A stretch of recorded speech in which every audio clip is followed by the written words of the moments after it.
Good morning. You feel this Michigan defense is battle tested? Huh? Do you feel this Michigan defense is battle tested? I do. I mean, we've faced as good as offenses you can face. Excited to see what they do. Statistically, I know where we rank and what we are, but just excited to prove to the country how good that we really are. Sherrone, what do you think Michigan has learned over the last 2 years about getting past this point? Yeah, I think when you first get to this point, I think a lot of teams are excited. They're excited to get to this stage, and we obviously overcame a lot of things, a lot of obstacles that were in our own path and our own goals at that time. Obviously, beating Ohio State and win the Big Ten. So I think there was some kind of, you're satisfied, but I think at this point now, the guys are just so laser focused on the task at hand that you learn to just attack that day. Nothing really matters besides the day that you're in right now, the moment you're in right now, and that's all we're focused on each day, winning the day and seeing how that takes us into the next one. And why are you guys been so resilient? Beyond the obvious, Coach Harbaugh and everything else, there's been other stuff. Why have you guys been so resilient to get to this point?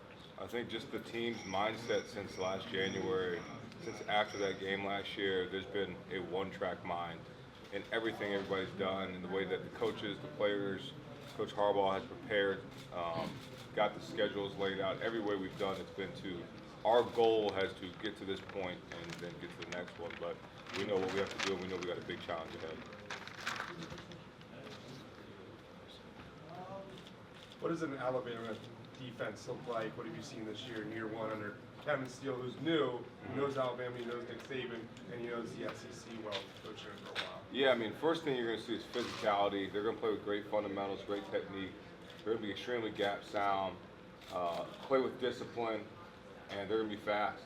They're going to be athletic at every position. Every guy on the defense is probably going to get drafted. Every guy on the defense is probably going to play in the NFL for a long time. So you're going to see a bunch of talented guys, but not only with the talent, you see a bunch of guys that play as a team and as a unit, very similar to our defense. So we know that they're a really good defense. We know they play against really good teams, but we're just very excited to play this team, physical football team, and try to match that physicality and that dominance that they have.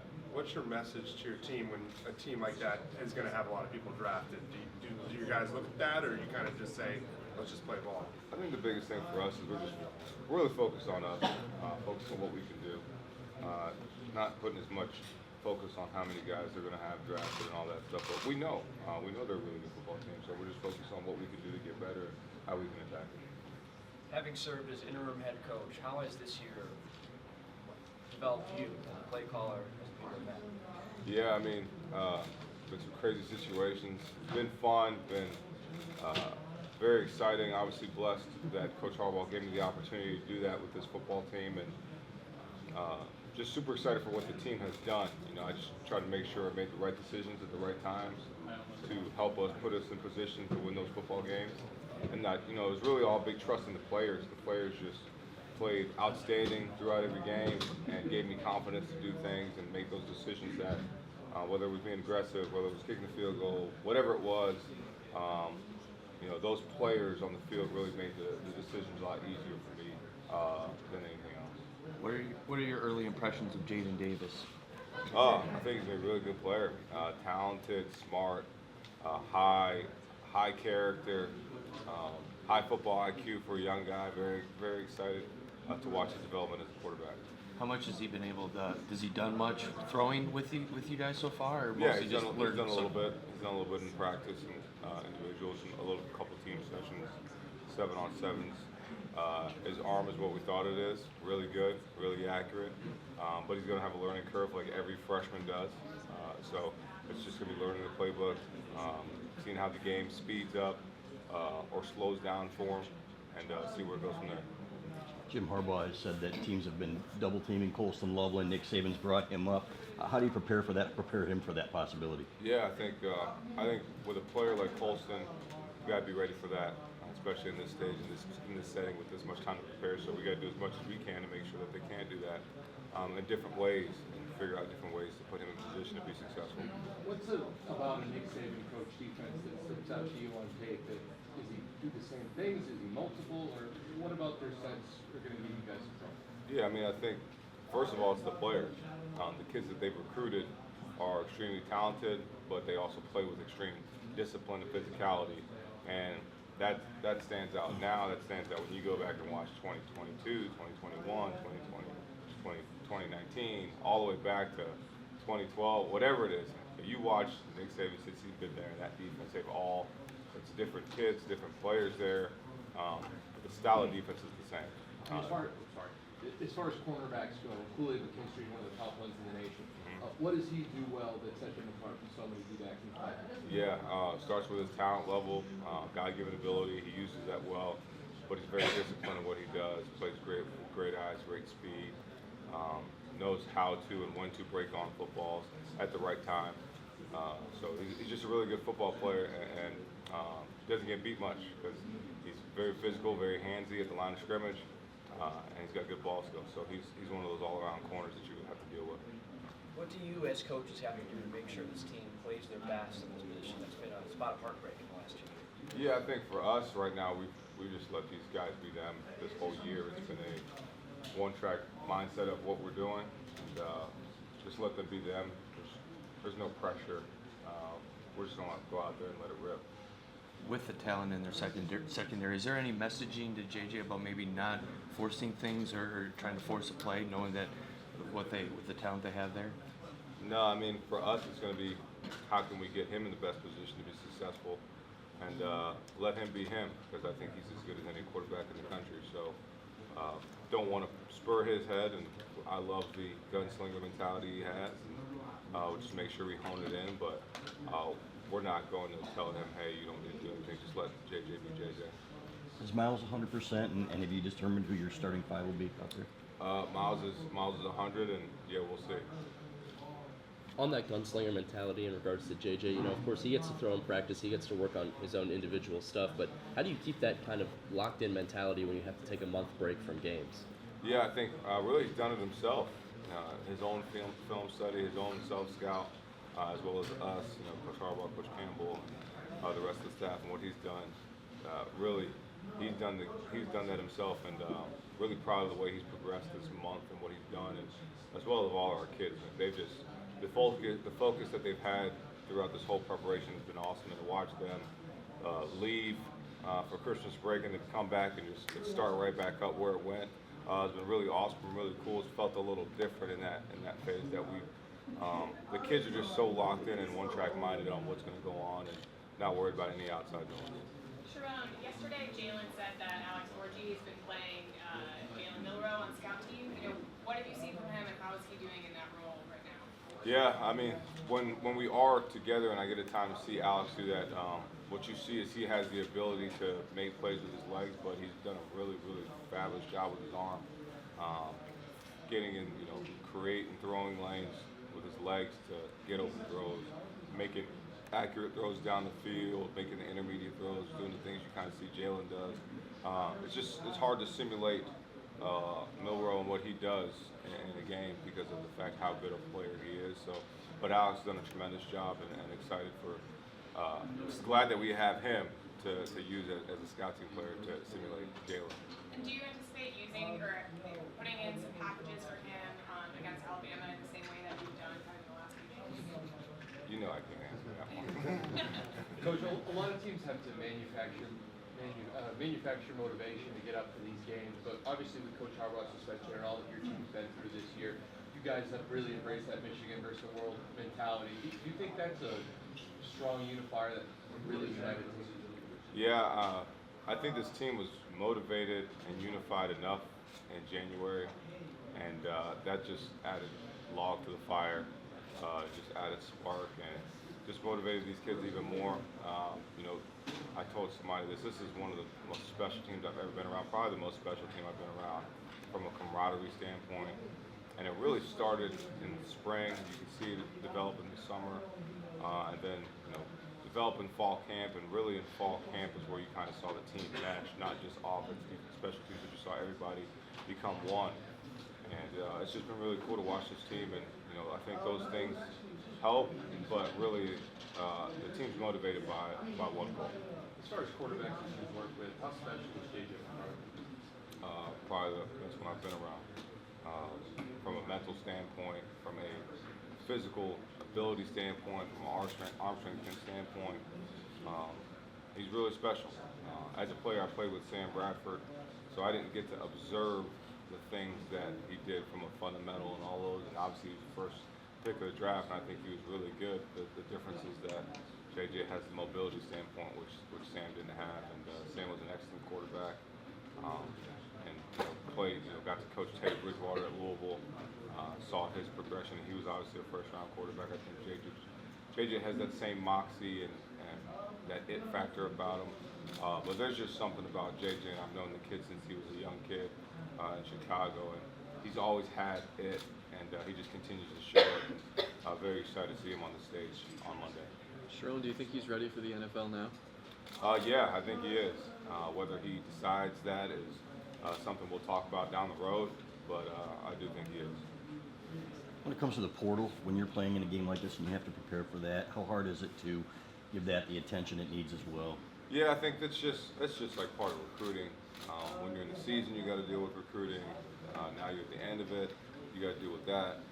It's just part of it. You have to adjust. You have to be able to adapt to the new times, and obviously it's helped us. So we definitely have enough staff and people to help us, minimize the distractions for us as coaches, especially in the position of calling plays and coaching the O-line. So our staff has done a great job getting those guys in front of us that we need to be able to see and be able to watch, and it's really helped us, and especially up front, the guys we've been able to bring in to help us throughout the year. So it's been a little bit, it is what it is though. So from a recruiting standpoint, it's just like recruiting. You got to manufacture and do it, and make sure you're up to date on it.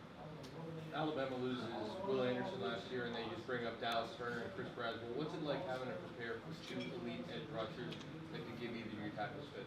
Yeah, I mean, they're really, really good players. They're long, they're physical, they're fast. They play with great effort. There's a couple clips of Dallas Turner chasing people down from the backside, like 50-yard line, 50 yards. And, Auburn breaks a big run to the right. Dallas Turner chases down, tackles the guys. So we know we have to play with immense strain, immense technique, and we're prepared. We got a plan for how to attack, those edge rushers and what we need to do. But they're gonna make plays. We're gonna make plays. It's just like a heavyweight boxing match, and we've got to do our best to go attack them as much as they're gonna try to attack us. I talked to one of your offensive linemen over there, and he said that you guys are prepping by watching even like Georgia because Nick Saban and Kirby, that connection. What is the key on doing that to see kind of Nick Saban's defense through some of the people that used to coach under him? Yeah, I think the big thing is you're just trying to see the personality of the defense, how they align, the different sets, different formations. We're going to try to create some confusion for them. So we got to figure out the things that have done that, and if there hasn't, we got to try to figure out what can. Try to figure out different things from a structural standpoint to see what they do, how they do it, to help us be successful. We're eclipsing the 1-year mark here of Blake and Donovan both suffering separate injuries. What have you seen out of their ability to kind of get some rest and relaxation over the course of the last month? Yeah, I think this has been huge for both of them. Those guys have really done a great job taking care of their bodies. Blake looks like he got bigger again and put on more muscle. It's like Superman. And so does Donald. Donald looks ripped and lean. But both of those guys, man, just excited to watch them progress in this game, do what they do on the stage, because they've definitely done a great job with their bodies, with their, especially as a running back and playing in the conference we play, it's super physical. You're going to get hit. You're going to get hit hard. You're going to deliver hits. You're going to get hit. And those guys have done a great job of progressing from an injury standpoint. Excited to see where they are on Monday. Well, Drake, Carson, and Trevor have been just as equally big for them. Yeah, it's been great. I think all the old linemen in what we do, especially in the last game we played, in a physical football team, the really last 4 games we played, physical, violent games, and you need this time to get your bodies just naturally to rest, and it's been really good for us. We've done a great job getting back into that physical phase to help us prepare mentally and physically for what we're going to have on Monday. So this has just been a great time for us as well. Sherrone, you've spoken highly of AJ's blocking ability throughout the season, but in a game like this, with the type of edge rushers that they have, what type of luxury is it to have someone with his size and his ability out on the edge? Yeah, it's great. Another guy that I'm very happy we got in the portal, and proud that he's on our team. from a player standpoint, from a person standpoint, and he's just done a really good 5 job minute for us. warning. We will switch the players and coach in 5 minutes. And just excited for us to have him. He's done an amazing job, and just excited that we do have him. You guys had to beat Georgia drill, obviously, so talk of the offseason. I don't know if you think it's something applicable to this specific team, and considering that they're basically the progenitor of what Georgia was anyway. Yeah, it's the same. Same physicality, same mindset that you're going to have in that drill, whether it's that, or whether it's Bama, whoever it is. But when you get to this stage in the college football playoff, whoever you're going to play is going to be really good and really physical. So your mindset has to be ready for whoever it is.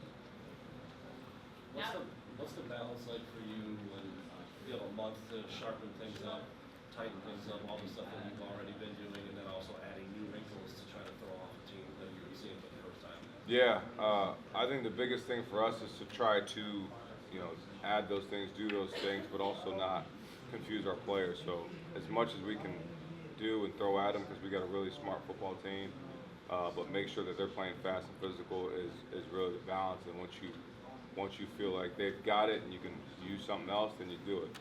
If they can't handle it, then you don't run it. And we're still got to be us and still do what we do, but be able to adjust, especially when you have time like this, to try to keep them off balance as well. Is there such, do too much or do too little? I mean, how hard is it to find that balance? You know what? I found it harder here because of the players we have. We just have really good players and really smart guys, so it's always harder with the players that we have to find that balance. At other places I've been, it's been, you kind of know that you can't do this, you can't do that. With our guys, I mean, they learn stuff in like a day, and it's just like you're amazed at how smart they are. But it's also because of the love of football that they have. So you can do so many things with them, and it's fun for a coach. And then sometimes they're throwing stuff at you. Hey, coach, I saw this play. I get text messages at 12:30 at night of plays, and like I got a play from Mikey the other day. I'm like, Mikey, you're still on defense, bro. Now you want an offensive package, you want this. But these kids love football, and it makes it easy to do when you have kids like that. When it comes to Alex, I talked to Jim a few days ago. He said that he reminds him of Jalen Milroe. He said that he could see Alex turning into something like Jalen for Michigan. Is that something that you see? Yeah, for sure. Obviously, it's not him now. Jalen's a little bit more polished of a player, but I think Alex has all the ability in the world, and the kid loves football. He's tough, he's physical. He looks like a Greek god. We've told him many times. I don't like him with his shirt off around us because it embarrasses me and everybody else around. The dude's jacked, but he is also like, he loves football. He loves the game. He loves the grind. He loves everything about it, and he's got a chance to be a very special player down the road. Do you see him competing for that starting job when JJ leaves? Yeah, I think everybody's gonna have a chance.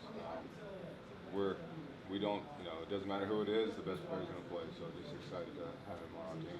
Sherrone, what was the offensive package that Mikey wanted at midnight? I mean, I can't even go into that right now. It was pretty good though, so maybe we'll see.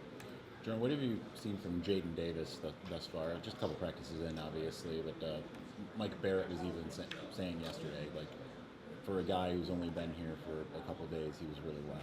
Yeah, like I said earlier, I mean, he's going to be a really good player. Great arm talent, great accuracy, very, very smart, intuitive for a kid that's just got here a couple of days and meshes well with the team already. It's cool to watch these freshmen and the young linemen that are here and watch them blend in with the older guys. The cool thing about our team is that there's no hazing, there's no like rite of passage. It's come in and figure out who's going to help you win. And he's done a great job these past couple of days this week, and just excited for him in his future. Can you tell that him and JJ have kind of a connection going back a couple of years? Yeah, you can tell for sure. And it's just a quarterback thing too. I mean, all the quarterbacks all get along. They're like brothers. There's always the competitive edge there, competitive piece, because there's only one quarterback on the field, but they definitely get along very well. And he meshes well. He kind of has the factor that JJ has, that it factor where people just kind of gravitate towards him. And it's been really cool to watch him develop as we've gone through. Sherrone, now that you're back in just offensive coordinator duties, what is the biggest difference you've noticed in how your life or how things week to week prep has changed, now that Jim's back? Yeah, I mean, for the first thing is I get way more text messages after games because I was the head coach for those games. Last questions, and then we're gonna have the But players and really, the coaches biggest thing switch for me rooms. is, one game day I have to talk to refs. I don't really like talking to refs. I let Coach do that. He does that at a high level. But for me, really, I got to feel and see the game from a different perspective. I like my perspective of just calling the plays and handling the offensive line. I like that. I let Coach do the other piece. But really, that's been the biggest piece is having to handle all the other things that he had to handle when I was the interim. And I like just being back with the boys, being back with the guys, and getting the game plans ready. Getting more sleep, guys. Coach, we're gonna have Get more sleep? I mean, I did a little bit last night. My two daughters were on me again, so, but getting more sleep, yes. Thanks, guys.